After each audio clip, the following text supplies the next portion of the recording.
ரமதானுடைய இறுதி 10 நாம் செய்ய வேண்டிய உண்மையான முழுமையான அமல், அல்லாஹ் இதைத்தான் இந்த ரமதானில் எம்மிடத்திலிருந்து எதிர்பார்க்கிறான். தூபு இலல்லாஹி ஜமீஅன் அய்யுஹல் முஃமினூன லஅல்லக்கும் துஃப்லிஹூன். அல்லாஹ்வை தௌபாவின் மூலமாக எல்லா முஃமின்களாகிய நீங்கள் திரும்பி வாருங்கள். தூபு இலல்லாஹி ஜமீஅன் அய்யுஹல் முஃமினூன் லஅல்லக்கும் துஃப்லிஹூன். அப்போதுதான் நீங்கள் வெற்றி அடைவீர்கள். ரமதானில் பாவ மன்னிப்பை தேடாமல் எப்போது தேடப் போகிறோம்? ரமதானில் என் ரப்புக்கு முன்னால் கண்ணீரை சிந்து அழுகாமல் எப்போது கண்ணீரை சிந்து அழுகப் போகிறோம்? ரமதானில் இரவுடைய நேரங்களில் அல்லாஹ்வை நின்று அழைக்காமல் எப்போது அல்லாஹ்வை அழைக்கப் போகிறோம்? ரமதானில் நம்முடைய பாவங்களுக்கு மன்னிப்பை தேடாமல் எப்போது பாவங்களுக்கு மன்னிப்பை தேடப் போகிறோம்? அதன் காரணமாகத்தான் அல்லாஹ்வுடைய தூதர் ஸல்லல்லாஹு அலைஹி வஸல்லம் சொன்னார்கள், யாரை ரமதான் வந்தடைந்து அவர்களுடைய பாவங்கள் மன்னிக்கப்படாமல் ரமதான் அவர்களை விட்டு கடந்து சென்றால் அவர்கள் நாசமாகட்டும். தூதர் சொன்னார்கள். ஆனால் பயமில்லை, அச்சமில்லை. இதுவரை என் ரப்பிடத்திலே கரமேந்தி என் பாவங்களுக்காக மன்னிப்பை தேடி கண்ணீர் சிந்திய நாள் இந்த ரமதானில் உண்டா? யார் சொல்ல முடியும்? இரவுடைய நேரத்தில் தனித்து தொழுது அல்லாஹ்வை நினைவு கூர்ந்து அழுது அழுது அழுது சுஜூதில் கிடந்த நாள் இந்த ரமதானில் உண்டா? கிடையாது. தூதர் அழுதார்கள் ரமதானில், நபித்தோழர்கள் அழுதார்கள் ரமதானில், நபித்தோழர்கள் அல்லாஹ்வை அழைத்தார்கள் ரமதானில். முழு ரமதானும் இபாதத்தோடு சூழப்பட்டது அவர்களுக்கு. ஆனால் நம்முடைய ரமதான் உறக்கத்தோடும் சோம்பேறித்தனத்தோடும் உணவோடும் சாரிலும் இஃப்தாரினுடைய உணவை தயாரிப்பதிலும் ஆடைகளை வாங்குவதற்காக கடை கடையாக அடைவதிலும் கழிந்து கொண்டிருக்கிறது.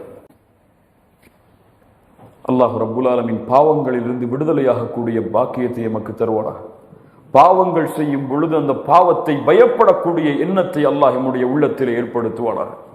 நமக்கெல்லாம் பாவங்கள் செய்யும் பொழுது உணர்வே கிடையாது.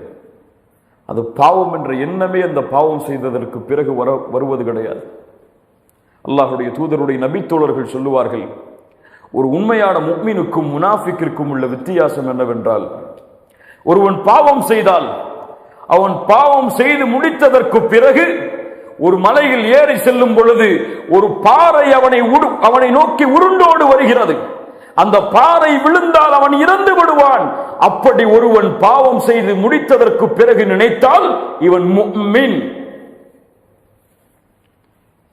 அப்படி அல்லாமல் பாவம் செய்து முடித்ததற்கு பிறகு ஒருவனுடைய உள்ளம் அவனுடைய மூக்கில் ஒரு ஈ வந்து உட்கார்ந்து போன்றதை போன்ற உணர்விருந்தால் அவன் முனாஃபிக். ஒரு நிகழ்வை மட்டும் கூறிவிட்டு இந்த நிகழ்வை முடிக்கிறேன். நாம் எல்லாம் அறிந்த நிகழ்வு தான் அது. அல்லாஹ்வுடைய தூதர் ஸல்லல்லாஹு அலைஹி வஸல்லம் அவர்களுடைய சபைக்கு ரமதான் நேரத்திலே ஒரு நபித்தோழர் வருகிறார். சஹாபாக்கள் எல்லாம் உட்கார்ந்து இருக்கிறார்கள். அந்த நபித்தோழர் வந்தவர் அல்லாஹ்வுடைய தூதருக்கு சலாம் சொல்லவில்லை. சலாம் சொல்லாமல் அல்லாஹ்வுடைய தூதருக்கு முன்னால் வந்து சொன்னார், ஹலக்து யா ரசூலல்லாஹ், அழிந்து விட்டேன் அல்லாஹ்வுடைய தூதரே. அல்லாஹ்வுடைய தூதர் கேட்டார்கள், ஏன் அழிந்தாய்? அவர் சொன்னார், ரமதானுடைய பகல் பொழுதில் என்னுடைய மனைவியோடு நான் சேர்ந்து விட்டேன் அல்லாஹ்வுடைய தூதரே. அல்லாஹ்வுடைய தூதர் சொன்னார்கள், பெரிய பாவம் அது. தூதர் சொன்னார்கள், உன்னிடத்திலே ஒரு அடிமையை விடுதலை செய்வதற்கு சக்தி இருக்கிறதா? அவர் சொன்னார், இல்லை அல்லாஹ்வுடைய தூதரே. அல்லாஹ்வுடைய தூதர் மீண்டும் கேட்டார்கள், 60 நாட்கள் தொடர்ச்சியாக 2 மாதங்கள் நோன்பு வைப்பதற்கு சக்தி இருக்கிறதா? அவர் சொன்னார், இல்லை அல்லாஹ்வுடைய தூதரே. மீண்டும் கேட்டார்கள், 60 ஏழைகளுக்கு உன்னால் உணவளிக்க முடியுமா? அவர் சொன்னார், முடியாது அல்லாஹ்வுடைய தூதரே, சக்தி இல்லை எனக்கு. அல்லாஹ்வுடைய தூதர் சொன்னார்கள், கொஞ்சம் உட்காருங்கள் என்று. கொஞ்ச நேரம் உட்கார்ந்திருந்தார். ஒரு நபித்தோழர் அல்லாஹ்வுடைய தூதரிடத்திலே சதக்காவை கொடுப்பதற்காக ஒரு கூடை நிறைய பேரித்தம்பழத்தை எடுத்து கொண்டு வந்தார். கையில் கொடுக்கப்பட்டது. அல்லாஹ்வுடைய தூதர் ஸல்லல்லாஹு அலைஹி வஸல்லம் அந்த பாவம் செய்து வந்த அல்லாஹ்வுடைய தூதரிடத்திலே முறைப்பட்ட அந்த நபித்தோழரை அழைத்தார்கள். அழைத்து அவருடைய கரத்தில் கொடுத்து, இந்த சதக்காவுடைய பேரித்தம்பழத்தை அல்லாஹ்வுடைய பாதையில் செலவு செய்து நீ செய்த பாவத்திற்கு கஃபாராவை தேடிக்கொள் என்று சொன்னார்கள். அவர் சொன்னார், அல்லாஹ்வுடைய தூதரே, இந்த சதக்காவுடைய பேரித்தம்பலத்தை ஏழைகளுக்கு தானே கொடுக்க வேண்டும். இந்த மதீனாவில் என்னையும் என் குடும்பத்தையும் தவிர ஏழைகளை நான் பார்க்க முடியாது. இந்த சதக்காவிற்கு முழுமையான தகுதியுடையவர்கள் யார் மதீனாவில் என்றால் அது நாங்கள் தான். எங்களை விட எந்த ஏழையை அணுகி நாங்கள் கொடுப்பது? அல்லாஹ்வுடைய தூதர் ஸல்லல்லாஹு அலைஹி வஸல்லம் அவர் அந்த வார்த்தையை சொன்னவுடன் கடவாய்ப்பல் தெரியும் அளவிற்கு சிரித்து விடுகிறார்கள். சிரித்து விட்டு சொன்னார்கள், இந்த பேரித்தம்பழத்தை உன்னுடைய குடும்பத்தார்களுக்கு நீ செலவு செய்து அல்லாஹ்விடத்திலே கஃபாராவை தேடிக்கொள். இந்த ஹதீஸ் பல பாடங்களை நமக்கு தருகிறது. பல மூத்த அறிஞர்கள் இந்த ஹதீஸுக்கு பல விரிவுரைகளை சட்டத்தின் அடிப்படையிலும் ஈமானின் அடிப்படையிலும் பதிவு செய்திருக்கிறார்கள். என்ன புரிதல் தெரியவா? முதல் புரிதல் இந்த ஹதீஸில், இந்த ஹதீஸை அறிவிக்கக்கூடிய நபித்தோழர் அபூ ஹுரைரா ரலியல்லாஹு அன்ஹு. இந்த நபித்தோழர் இந்த ஹதீஸை ஆரம்பம் செய்யும் பொழுது என்ன சொல்லுகிறார் தெரியுமா? ஒரு மனிதர் வந்தார் என்று சொன்னார்கள். என்ன சொன்னார்கள்? ஒரு மனிதர் வந்தார். அந்த நபித்தோழருடைய பெயர் அந்த நபித்தோழருக்கு தெரியுமா தெரியாதா? அபூ ஹுரைராவுக்கு தெரியாதா யார் அந்த மனிதர் என்று? தெரியுமா தெரியாதா?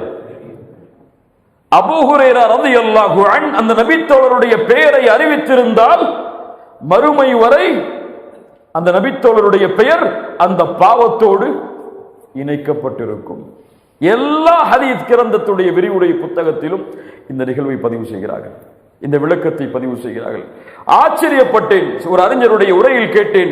அதற்கு பிறகு ஹதீஸ் கிரந்தங்களை திருப்பி பார்க்கும் பொழுது எல்லா அறிஞர்களும் இந்த நிகழ்வை பதிவு செய்து இந்த பாடத்தை எடுத்து சொல்கிறார்கள். ஏன்? ஒரு முஃமினுடைய மானத்தை அபூ ஹுரைரா பாதுகாத்தார். அந்த தோழர் சலாம் சொல்லவில்லை. என்ன விளக்கம் எழுதப்படுகிறது? அவர் வந்த பாவத்துடைய படபடப்பு அவரை அல்லாஹ்வுடைய தூதருக்கு சலாம் சொல்வதிலிருந்து மறைத்து விட்டது. இந்த பாவத்திற்கு என்ன தண்டனை கிடைத்து விடுமோ என்ற பயம் அல்லாஹ்வுடைய தூதருக்கு முன்னால் சலாமை மறைத்தது அந்த தோழருக்கு. எல்லா நபித்தோழர்களும் குற்றம் செய்தோம் என்று வந்து நின்ற எல்லா நபித்தோழர்களுடைய நிலைமையும் இதுதான். ஒரு நபித்தோழர் வந்தார், அல்லாஹ்வுடைய தூதரை ஒரு அந்நிய பெண்ணுக்கு முத்தம் கொடுத்து விட்டேன், அழிந்து விட்டேன். அதனால் மாயிஸ் இப்னு மாலிக் வந்தார் ரலியல்லாஹு அன்ஹு, அல்லாஹ்வுடைய தூதரே தஹிர்னி, என்னை சுத்தப்படுத்துங்கள் அல்லாஹ்வுடைய தூதரே. காமினியா குலத்தின் பெண் வந்தால், அல்லாஹ்வுடைய தூதரை எனக்கு தண்டனையை கொடுங்கள், விபச்சாரம் செய்து விட்டேன். எல்லாம் சஹாபாக்களுக்கு முன்னிலையில், மக்களுக்கு முன்னிலையில். ஏன்? அவர்களுடைய உள்ளத்தை ஆட்டி படைத்த அந்த பாவத்தின் பயம். இதற்குரிய தண்டனையை அல்லாஹ் கொடுத்தால் என் நிலைமை என்ன ஆகும் என்ற அச்சம் நமக்கு கிடையாது. மாயிஸ் இப்னு மாலிக் ரலியல்லாஹு அன்ஹு அல்லாஹ்வுடைய தூதரிடத்திலே அப்படி வந்து கூறிய பொழுது அல்லாஹ்வுடைய தூதர் சொன்னார்கள், என்ன செய்தாய் நீ? போ, தூரம் போ, அல்லாஹ்விடத்திலே தௌபா செய், அல்லாஹ் மன்னிப்பான். மீண்டும் சொன்னார். அல்லாஹ்வுடைய தூதர் சொன்னார்கள், தூரம் போ, மன்னிப்பை தேடு, அல்லாஹ் மன்னிப்பான். என்ன அப்படி பாவம் செய்தாய்? அப்போதுதான் சொன்னார், ஒரு பெண்ணோடு நான் ஜினா செய்து விட்டேன். திருமணம் முடித்த நபித்தோழர். அல்லாஹ்வுடைய தூதர் சொன்னார்கள், ஒரு சஹாபை அழைத்து இவருக்கு என்ன மூளை குழம்பி இருக்கிறதா என்று பாருங்கள் என்று சொன்னார்கள். இவர் பைத்தியமா? அபிஹி மஜ்னூன்? சஹாபாக்கள் சொன்னார்கள், இவருக்கு பைத்தியம் அல்ல. அல்லாஹ்வுடைய தூதர் கேட்டார்கள், மது அருந்தி இருக்கிறாரா? அருகில் சென்று நபித்தோழர்கள் பார்த்து வந்து சொன்னார்கள், இவர் மது அருந்தவில்லை. மாயிஸே, சென்று அல்லாஹ்விடத்திலே மன்னிப்பை தேடு. அவர் சொன்னார், முடியாது அல்லாஹ்வுடைய தூதரே, தண்டனையை கொடுங்கள், இதற்கு அல்லாஹ்வே சாட்சி. சாட்சி இல்லை, குற்றம் நிரூபிக்கப்படவில்லை, யாரும் அதை பார்க்கவில்லை. அவருடைய உள்ளத்தில் வந்த பயம், என் ரப்புடைய பார்வையில் நான் செய்த பாவம், அவன் எனக்கு தண்டனையை கொடுத்தால் என் நிலைமை என்னவென்று. மாயிஸ் இப்னு மாலிக்கை சஹாபாக்கள் தண்டனையை கொடுக்க தயாரானார்கள், கல்லால் எறிந்தார்கள் அந்த மாயிஸ் இப்னு மாலிக் ரலியல்லாஹு அன்ஹு அவர்களை. மாயிஸ் ஓடினார், தாங்க முடியாமல் இரத்தம் தெறித்தோடியது. அல்லாஹ்வுடைய தூதர் பார்த்து கொண்டிருக்கிறார்கள். நபித்தோழர்கள் விரைந்து சென்று மாயிஸை பிடித்தார்கள், பிடித்து அடித்தார்கள். ஒரு நபித்தோழர் இறுக்கமாக கட்டிப்பிடித்துக் கொண்டார் மாயிஸை. செல்ல முடியாமல் கல்லால் இருந்து அப்படியே மூத்தாக்கப்பட்டார். சஹாபாக்கள் அதற்கு பிறகு அல்லாஹ்வுடைய தூதரிடத்திலே வந்து சொன்னார்கள், அல்லாஹ்வுடைய தூதரை அவர் தப்பி ஓட முயற்சி செய்தார். அல்லாஹ்வுடைய தூதர் சொன்னார்கள், அவர்களை மாஇஸை நீங்கள் விட்டிருக்க வேண்டாமா? ஒரு நபித்தோழர் கட்டி அணைத்தாரே, அவரை பார்த்து சொன்னார்கள், உன் ஆடையால் அவரை மறைத்திருக்க வேண்டாமா நபித்தோழரே? சுப்ஹானல்லாஹ், வமா அர்ஸல்னாக இல்லா ரஹ்மத்தல் லில் ஆலமீன்.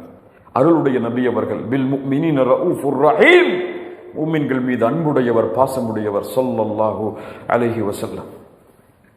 ராமிலியா குலத்துடைய பெண்மணி, அதே போல் நான் விபச்சாரம் செய்து விட்டேன், முகத்தை திருப்பினார்கள் அல்லாஹ்வுடைய தூதர்.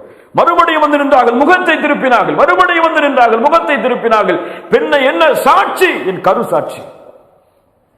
குழந்தை பெற்றெடுத்ததற்கு பிறகு வந்தார்கள். பால்